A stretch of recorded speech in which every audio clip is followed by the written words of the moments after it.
Hi, I hope you're having a great day and I hope you had a fantastic weekend. Well, today I want to talk about, homeschooling's big all over the world right now. And of course, a lot of people have moved from office to work from home. And I think one of the biggest worries right now, especially for children, is the excess screen time. Especially young kids who have just entered school, even they have screen time. So, we're constantly flooded with queries from anxious parents, will they lose their eyesight? Is there going to be a permanent damage with the amount of homeschooling and the increase in screen time? So let's break a couple of myths today and also understand simple things that you can do so that you can help your children maintain the health of their eyes. And this is also applicable for adults who are constantly in front of the screen, working from home, in front of laptops, phones, and all of that stuff. So number one, there is no research. We shouldn't have to really worry. Screen time isn't going to get your child blind. It isn't going to damage their eyes, except if they already have an underlying eye condition. If they already have a serious eye condition, damaged retina, then more screen time is going to increase the progression and the degeneration of their eyes. So that's one case. The second is, of course, the overuse of screen time will do damage for sure. Now, what is the fine line between overuse and how much we should use? And that's what we're going to find out today. So right now, we should stop worrying. We have so many parents who are worried. I was a worried parent too, that, 3.5 hours of screen time, all of that stuff. But no, it's not going to damage your eyes if we do the right things. You see, there's always something that we can do to balance the side effects of something that may not be too good for us. So number one, screen time will not damage your children's eyes or your eyes unless you have a pre-underlying condition. And number two, if you abuse it, you abuse anything, you abuse good food, you have excess of it, it's a problem. You abuse your exercise, you overtrain, it's a problem. You oversleep, it's a problem. You overthink, it's a problem. So everything in balance. So what are some of the symptoms you should watch out for? Because a lot of young children who have never had this much of screen time may show certain symptoms, and we're going to tell you what to do about that. One is a lazy eye syndrome. So if you notice the drooping eyes of your kids all the time, you want to get it checked out for sure. Red eyes. If they spend a lot of time in front of the screen and their eyes are red and they have watery eyes, you know that they've had a little bit too much of screen time, and it's about time that you reduce it or you give them breaks in between it. Watery eyes and red eyes will happen if you're staring at the screen continuously. If you've not noticed it, notice it when you stare at the screen. You will blink less. If you blink less, that's a problem for your eyes. We tend to blink so that we moisturize our eyes. We produce moisture and lubrication for our eyes. When we don't blink, we suffer from something called dry eyes. And dry eyes can make our eyes water more, and they can also make them red. That's what you need to look at. Eye fatigue. If your child is constantly, or an adult is complaining that my eyes are tired, they feel heavy all the time, that's something called eye fatigue. If they're constantly rubbing their eyes, they've had a little bit too much of screen time. Headaches and migraines. Sometimes when you have excessive screen time, it could be because the headache and migraine can be because of that. But headaches and migraines can also be because of deficiencies of vitamins, constipation, poor gut health, and a lot of other things. And if you notice your child squinting, if they're constantly squinting after they've watched the screen for a long time, these are signs that you may want to reduce the screen time, and of course check with your doctor. It's always good to check with your doctor. Now, if your kids wear spectacles, it's very, very important for them to continue doing it while they are on screen time. A lot of kids, a lot of adults in meetings and screen time, homeschooling, they want to take off their specs because they don't like wearing it. But please understand, if your doctor has asked you to wear specs, there's a reason they have. You will diminish your eye power if you consume screen time without wearing your spectacles. So if you have a number, you're wearing spectacles, please wear it when you're using screen time.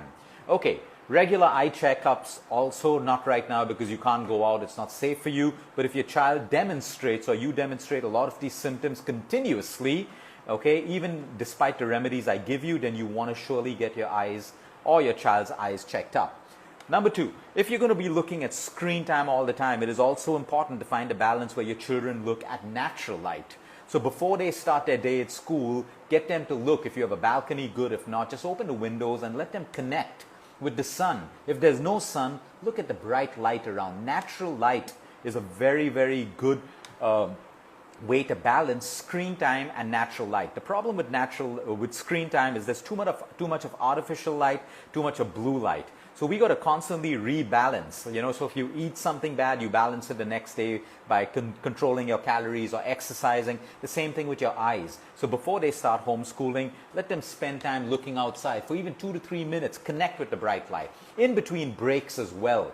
You know, if they have a break, connect with light, even if it's for a minute or two. And after the screen time, after their homeschooling, connect again with bright light. That's very, very important. The screen in the room should never be in a dark room. You want to have a light behind, okay? You never want to have your child working in a room, or yourself working in a room at night with the screen on. That's the worst thing that you can do for your eyes. It'll increase the amount of eye fatigue and everything else. So make sure your room is well lit with either natural light or a light on behind. The next point, since they already have screen time because of homeschooling, you want to reduce their screen time post that.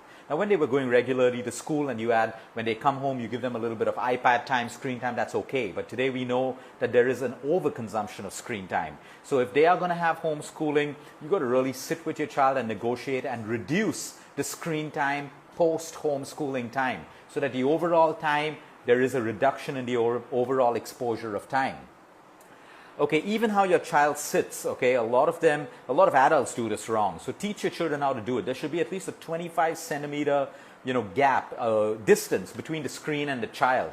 And you want to have the child in line, the eyes in line with the screen. You don't want them to be on a low chair where they're looking up or they're looking down. So balance, their posture is important. If you see your child slouching like this in front of the screen, correct them right now. Because as an adult, you never change that, and that's why you find it difficult to change. But your child's posture and eyesight are both related. You know, you can't be looking at a screen like this. So it is so important for you to maintain your child's posture by constantly reminding them. You don't have to shout at them, you don't have to hit them. By reminding them about their posture and keeping their eyes in front of the screen, that's a good habit that you will inculcate them in as parents, and do it for yourself as well. Okay, is there food involved? Absolutely. Absolutely. What builds the muscles around our eyes? Do you know your muscles have eyes? Well, if you don't know, you're going to find out when we do the exercise really soon. I'm going to teach you simple exercises that you can do today and your child can do. Simple, fun exercises. And when you do those exercises, you'll actually feel like a little pain around that. It's a nice pain, showing you that there is a muscle around all of that. And if you exercise that muscle, like every part of the body, it's going to be good for you. So what foods are great for the eyes, for prevention, as well as if you have an eye problem? Right now, someone's going to list it down for sure, and I'm thankful for that person doing that in advance. Beetroots, spinach. If you have dairy, then ethically sourced A2 milk or curd is great for the eyes. All citrus fruits are great for the eyes. Colored vegetables, you know, your bell peppers, your purple cabbage. Remember, the rule for your plate needs to look like a rainbow. Your child's plate needs to look like a rainbow. If it doesn't look like a rainbow, they are deficient in vitamins and minerals. Okay, then you have carrots. If you eat eggs, the eggs with the yolk are excellent for the eyes. Almonds, pistachios, these are the best nuts for your child's eyes or yours. Asparagus, all the green leafy vegetables are great for eye health. All the cruciferous vegetables, that's your broccoli, your kale, your cabbage, your cauliflower, your radish, then your berries. In India we have strawberries and we have gooseberry. Abroad you have blackberries, blueberries, raspberries. All of the fruits in the berry family are excellent for your eye health. You have pumpkin. Pumpkin is just not great for your immune system, but for your eyes as well. So is sweet potato. Omega-3. Your child and you have to get omega-3 for the eyes. You'll find that in walnuts, you'll find that in flax seeds or fish oil, and all of that stuff, and grapes.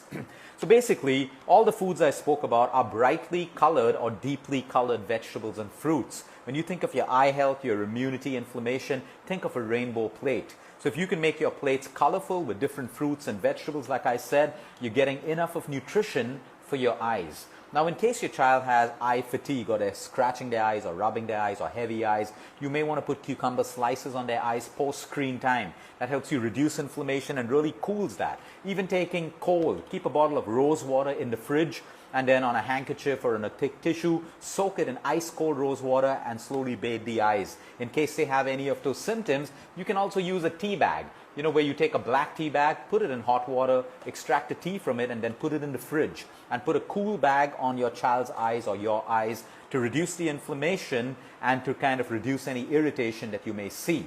Now, here are some of the simple exercises that you can do. One is eye rotation. We never really use this, and this is why screen time can get bad for us, because on a screen, we're constantly looking in one direction. Okay, in a classroom, you're probably looking everywhere else. So one is eye rotation. It may look weird. A lot of you would have done this in eye yoga, and we may actually do an eye yoga video in the next 2 to 3 days. So eye rotation, all you need to teach your child to do is close their eyes and think there's an imaginary clock in their head. So move the eyes from 12 to let's say from 12 to 12:15 to 12:30 to 12:45 and to 12 o'clock back again. So they close their eyes, or they can do it with their eyes open, and they look up and they slowly rotate their eyes all around 3 times each side, clockwise and anti-clockwise. When you do this 3 times, you'll find like a dull pain in your eyes. Those are your eye muscles, and if they hurt you with 3 reps, all the more you got to do it. Don't overdo it. 3 reps to 6 reps is perfect. That is one. Number 2 is the pencil or the pen test. All you need is a pencil or a pen, okay? And you hold it far away from you, full outstretched hand. And you look at the tip of the pen, okay? Stare at the tip of the pen, and then slowly, without removing your gaze from the tip of the pen, you bring the tip closer and closer and closer. As it gets closer, it gets more and more difficult, right up until you can't see it anymore. And then move it back again really slowly. Do this about 3 to 6 times, and you'll find a dullness in your eye muscles again. This is something that children love to do. The clock rotation as well as the pencil tip. This is brilliant. Okay, the next exercise is you want to get them to move their eyes from side to side. So what you can do is, even if you have a ball, you move the ball from one hand to another. So what happens is their eyes keep moving, which is why even playing a game, playing with a ball, the simple bouncing of a ball or catch keeps the eye coordination and the eye muscles working really, really well. Then eye blinking. Don't let your kids or you yourself stare at the screen too long. Every 20 or 30 minutes, turn away from the screen and blink. Hold your eyes closed and open them. Hold your eyes closed and open them. Look at natural light and do it. Don't look at the screen and do it. And every 15 to 20 minutes, blink. Okay, you could just teach them to blink like a butterfly.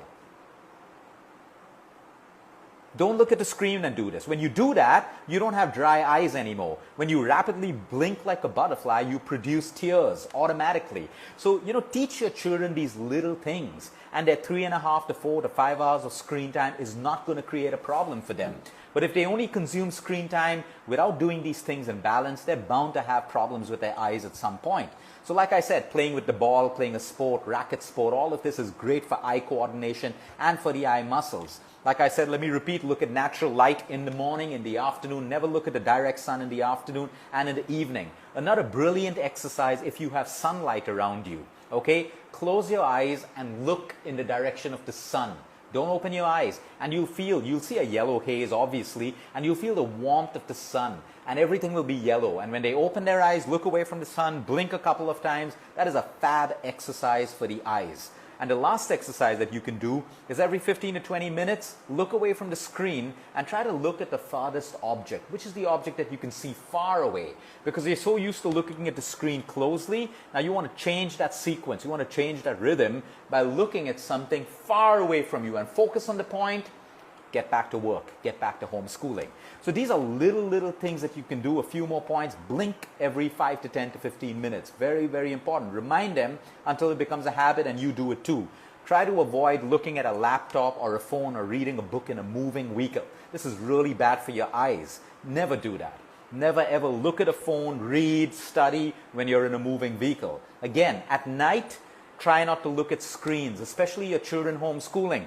Once they finish their homeschooling, they watch their television, post the sun setting, you want to try to avoid your child looking at screens. This will help their eyes rejuvenate. The same principle applies to adults if you can do it. But post sunset, you don't want to give them screen time. So organize their day in such a way that they do their homeschooling, they finish their TV time or their iPad time before sunset. And after sunset, no screen time. This is only because now at this time they have so much more exposure to screen time. Never, let me emphasize on this, never look at a screen in a dark room.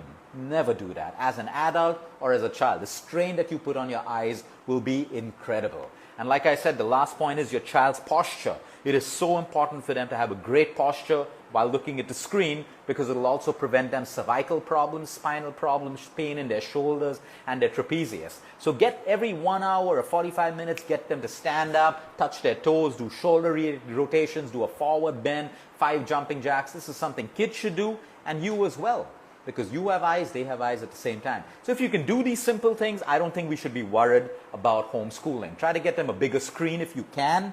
You know, a lot of people are studying out of phones, but if you have the ability, get them a larger screen. Okay, when you have a larger screen, it's better for your eyes. The smaller the screen, the worse it is. So don't get tensed about this. If you can keep these simple lifestyle changes and these nutritional tips in mind, okay, your kids are going to be fine. And if you do them, you're going to be fine as well. Have a great day, everyone. Until next time, eat smart, move more, sleep right, and breathe deep. Namaste, my name is Harshila, and today I'll be demonstrating, or rather teaching you all a few eye exercises or eye yoga, because many a times we are too much on our screens, on our WhatsApp, on our television, on our laptops, on our YouTube, Netflix, etc., which is just not good for our eyes, right? In this exercise, you need to look right and left without moving your head. If you move your head, you are out. So I will be looking at the panda first and then the teddy bear.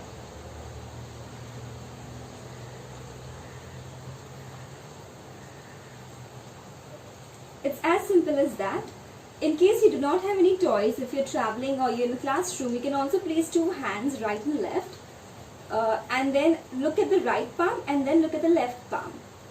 Again, remember, it's a game. You do not have to move your face. If you move your face, you are out. Only with the eyes you need to see.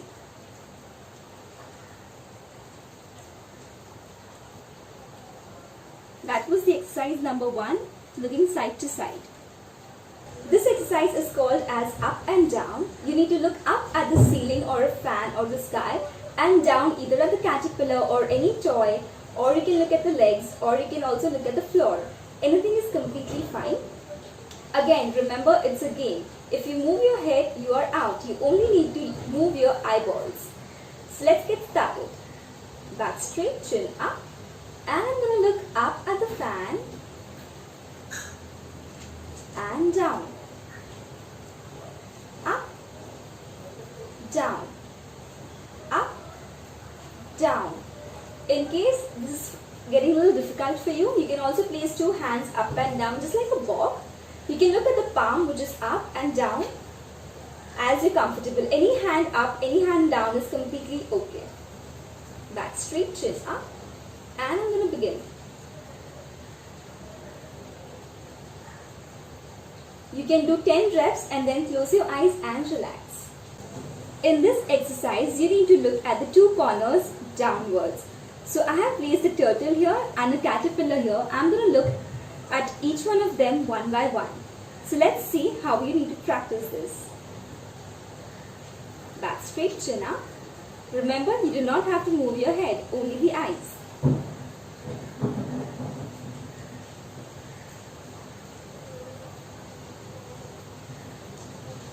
In case you're traveling or in a classroom and you do not have any of the props or the toys, you can also place 2 hands right and left, or you can look at the knees. As simple as that.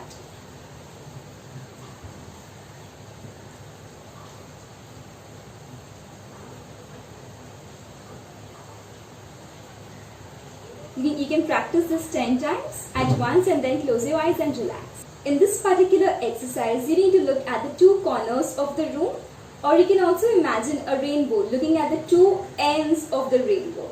Alright? But again, the rainbow is not very low, it is up high in the sky. So you need to look up only with the eyeballs and look at the 2 corners of the rainbow. Or also you can draw a nice curve like a spoon upwards with the help of your eyeballs. Let's get started. Again, it's a game. You need not move your head, only your eyeballs. Back straight, chin up.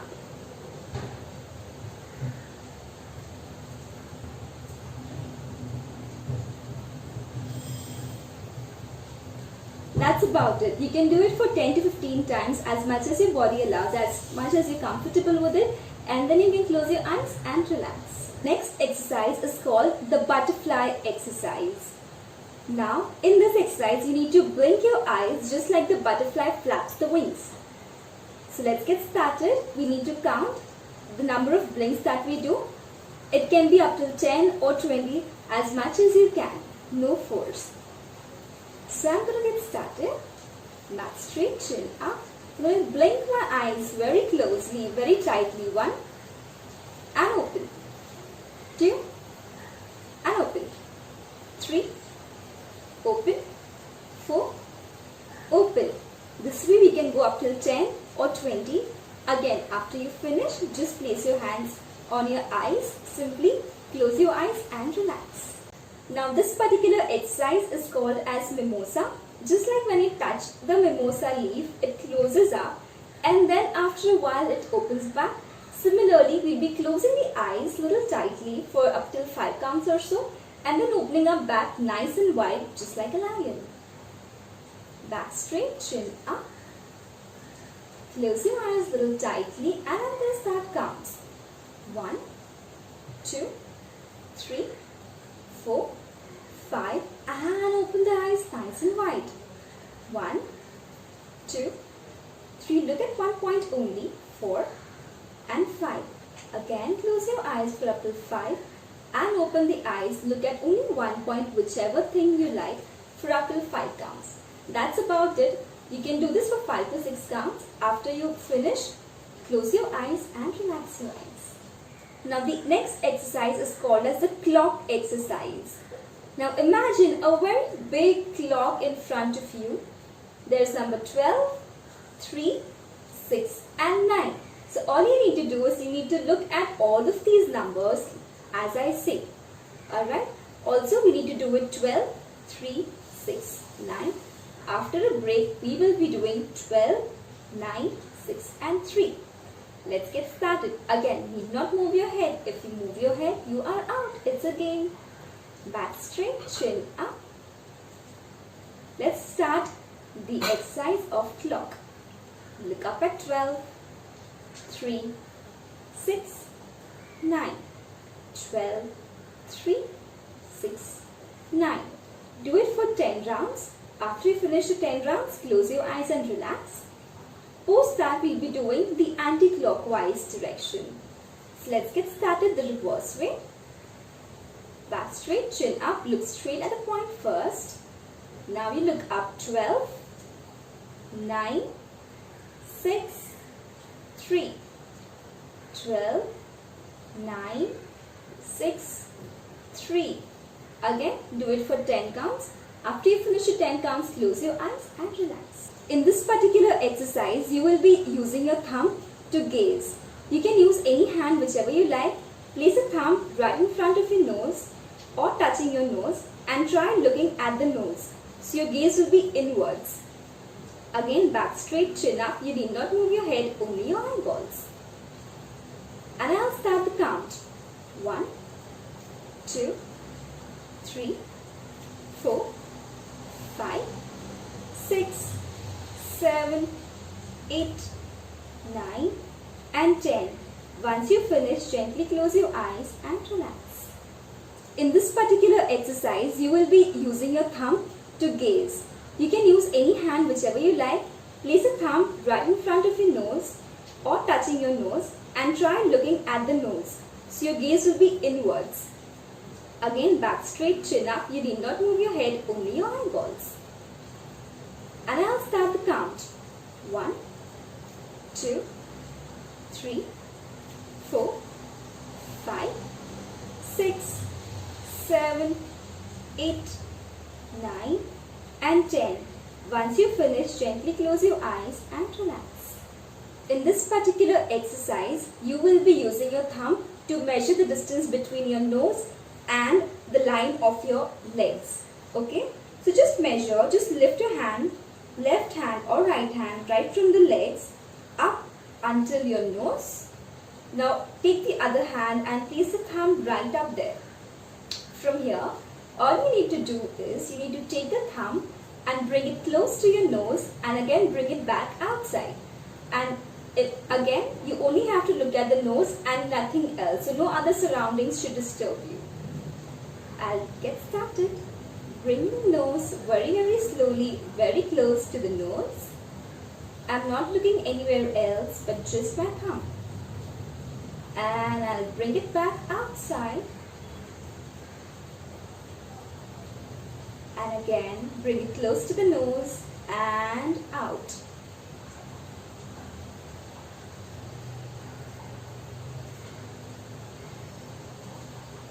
Once you're done, gently close your eyes and relax. You can do this for 5 to 6 times. The next exercise is called as the measuring game. Yes, we'll be using our hands, particularly our thumb, to measure the distance only with the help of the eyeballs. So let's get started. Raise your right hand up. Fold the first 3 fingers so that your hand becomes in this shape. Place the thumb right up on your nostril. Similarly, take the left hand up, fold the first 3 fingers, place the thumb right on the little finger. From here, take the right thumb down, where the little finger is ending, place the right thumb there. From here, so this is almost in parallel, in lines with your legs. Alright? Now, back straight, chin up. I'm going to measure the distance towards my right. Again, if you move your head, you are out. So slowly and steadily move your eyeballs to your right side.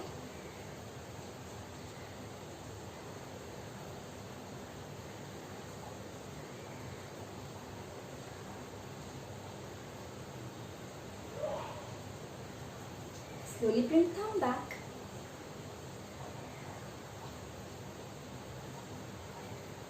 Now I'll be measuring the distance to my left. So I'll place the left thumb in lines of the right. Slowly bring the left thumb towards the left side. We try not to blink throughout this process. Bring it back. Now I'm going to measure the distance front and back. So the same thumb will come close to my nose. Again, everything has to be really slowly. Bring it back. Over here, I'm going to invert the right thumb up. Take the left hand thumb down. Again, you blink only if your eye cannot sustain the strain. Bring the thumb back, close, in between your eyebrows.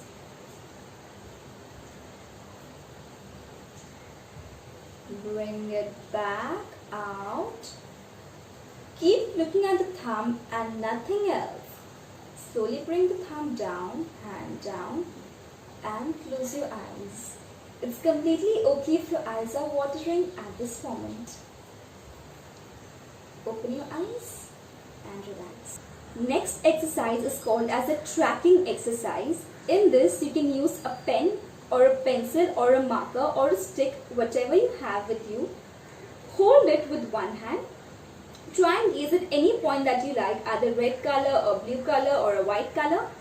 Again, if you fixed one point, you have to keep it fixed throughout the exercise. You cannot move or change the gaze. Okay, so I'm going to move, look at the blue color and move the marker. That is called the tracking. So, however the marker is moving, you have to look at the marker without moving your head, only with the eyeballs.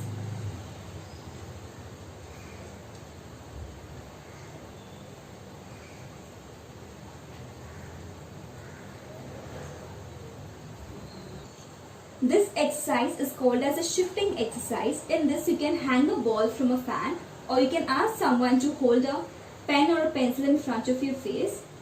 You have to shift, you have to gaze at the pen and then shift your focus behind at a larger picture. Now behind, you can either place colors the way I have placed, or you can also place a calendar, or you can draw a few objects so that you can keep shifting your gaze. Let's get started. All you need to do is you need to focus at the ball in front of you for 5 seconds and then look behind at whichever object that you see for 5 seconds. That's about it. Again, the rule is you need not move your face, only move your eyeballs and try not to blink. Back straight, chin up. Looking at the ball for 5 seconds. 1, 2, 3, 4, 5. And I look behind and I see the color red. 1, 2, 3, 4, 5. Again look at the ball, I'm not blinking at all. 1, 2, 3, 4, 5. And I look behind and I see the color pink. 1, 2, 3, 4, 5. Release and relax. You can continue this for 10 counts and then gently close your eyes and relax. Keep looking at the ball in front of us. However, the ball is just steady. So the idea is you need to move the ball right and left for a little while and keep looking at the ball without moving your head. That's about it. After every exercise that I just demonstrated, you can also rub your palms nicely, make it hot, very, very hot. Just like you're rubbing two sticks to ignite fire. Similarly, after you do this for about 10 to 15 seconds, make a cup of your hand or a spoon of your hand and place it right above your eyes. Do not press your eyes or your cheekbones, just place it to feel the warmth.